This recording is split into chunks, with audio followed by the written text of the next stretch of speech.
Good afternoon, class. Good afternoon, ma'am. So, how are you today? We're fine. So, may I request everyone to please remain standing and let's have our prayer first. So, Miss Sipalay, please lead the prayer. In the name of the Father, the Son, the Holy Spirit. Amen. Amen. So, before you sit down, please arrange your chair properly and pick up some pieces of paper. So, may I ask to Miss Secretary if you have an absent today? No, ma'am. So, okay, good. So, give yourselves 5 clap. 1, 2, 3, 4, 5. So, in our classroom, I have rules. So, first, be respectful. So, treat your classmates and teachers with kindness. Yes, respect. Very good, Miss Ipalay. Second, listen attentively. So, pay your attention to your teacher. So, kanang mag-discuss sa atubangan. So, You need to pay attention. yes, very good. Third, raise your hand. So, if you are some questions, you just raise your hands para matubag na po ang inyong pangutana. Okay. So now,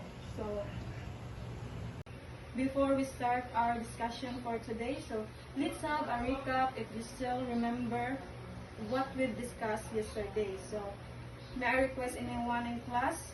So, Miss Dadol. So, what is interior designing?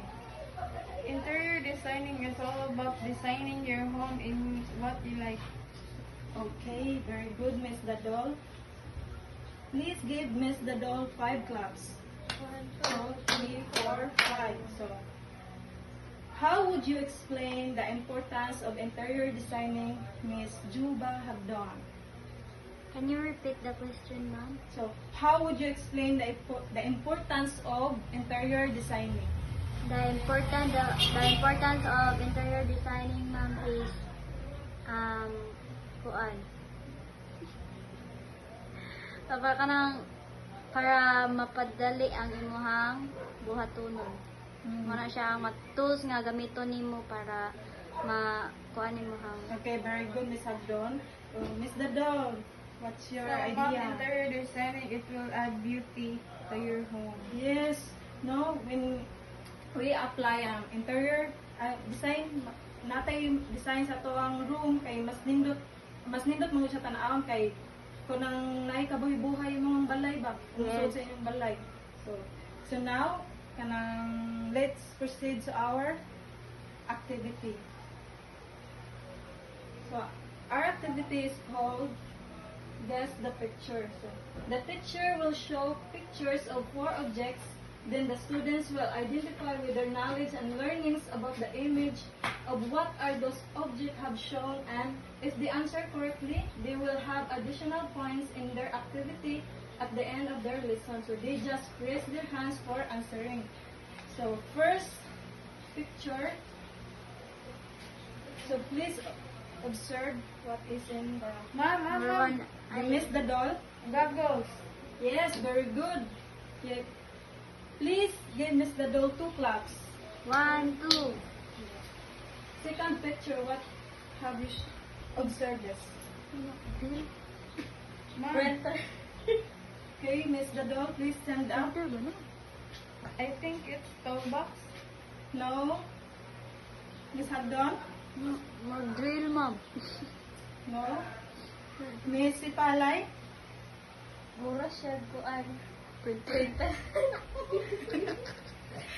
No. This code is drain camera.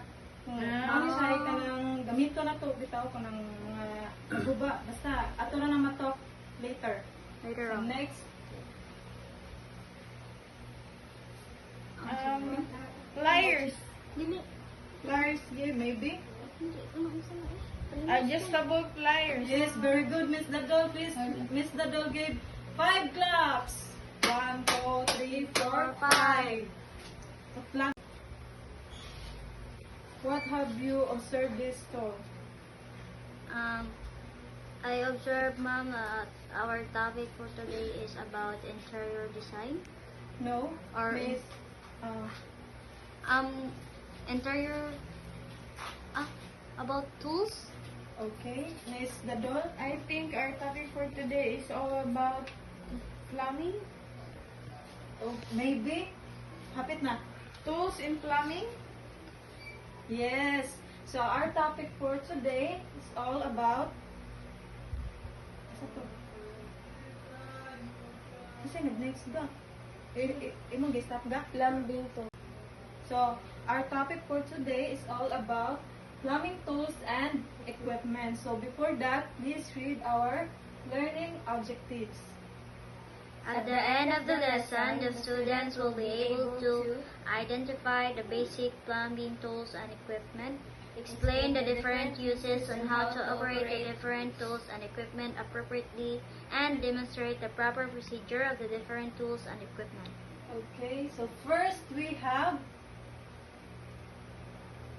adjustable pliers. So, mao na siya ang adjustable pliers, no? So, this is the fact that it can replace the set of pliers due to its adjustability. Ma-adjust na siya diri. Yes. Ano siya. So, second, adjustable Adjustable wrench. wrench. So, this tool can replace the whole set of wrench. So, kanang mao na siya ang kanang bisag unsa nga sizes kuan siya kanang ma-adjust. So, third, hacksaw. So hacksaw, this tool is a universally helpful tool that fits in the hand easily and is completely portable para. So sa inyong na-observe, asa na siya kasagaran nga ma-use? Metal. Sa metal, Yes. puthaw.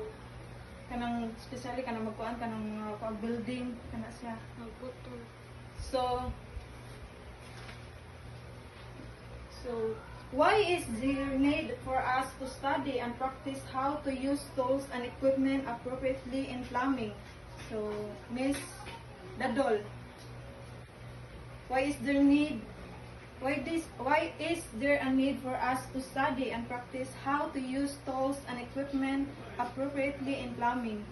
So it is need to study and practice how to properly handle the tools, because if you don't have any idea or knowledge about what tools you are using or what you're doing, it will not be successful. Yes, it's very important, no? We need to study and practice on how to use it, how to use these tools, because kanang if di ka kibaw mo use ani kay may posibilidad nga ma-accident ka, masamay ka. Yes. So third, we have what? Basin wrench. So basin wrench, this handy tool has pivoting head at the end of a long handle designed to reach up into awkward or cramped spaces behind a sink to tighten or loosen mounting nuts or flexible supply tube nuts. So mao na siya. So asa ni sa kasagaran magamit? Kanang mga mga tubo-tubo, pampahuot na siya sa mga Ano mga naluag na mga bolts, mga nana. So, fifth, we have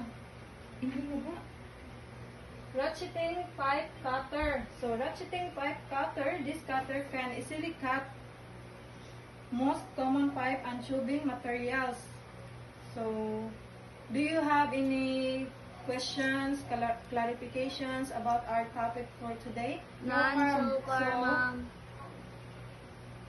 Since you have ganang a lot of learning, so let's have our another activity. So our activity is called role playing. So directions. So divide students into two groups. Each group will receive one of the following scenarios. Students should role play the scenario, demonstrating the role of the appropriate tools and techniques for the given plumbing problem. After each role play, the class will discuss the effectiveness of the chosen tool. So I have here two papers with scenarios, with different scenarios. So this will be the group 1 and this will be the group 2. So in 5 minutes, just come here in front and you will act the role play. Okay, class, thank you for your cooperations. You did a great job, so give yourselves a 10 clap. Clap. 10 clap. 4, 5, 6, 7, 8, 9, 10. So, since we have done our activity, so I have prepared 15 questions for you to answer, and please answer this in 5 minutes. Oh. Finish, ma'am. Finish, ma'am. Okay, please pass your test papers in front. So, okay class, thank you. So, for your assignment, write in a 1/2 crosswise, explain why each plumber needs a variety of tools and equipment. So, 1/2 crosswise ni ha? Yes, Kasi ma'am. maglungsad mo. Yes, 1 ma'am. crosswise mo. So, last, please read our quotation. A plumber is an adventurer who traces leaky pipes to their source. Art by Arthur Baer. Yes. Thank you class for participating in my class, and I hope you learned a lot from our topic today. Okay class, thank you and see you around.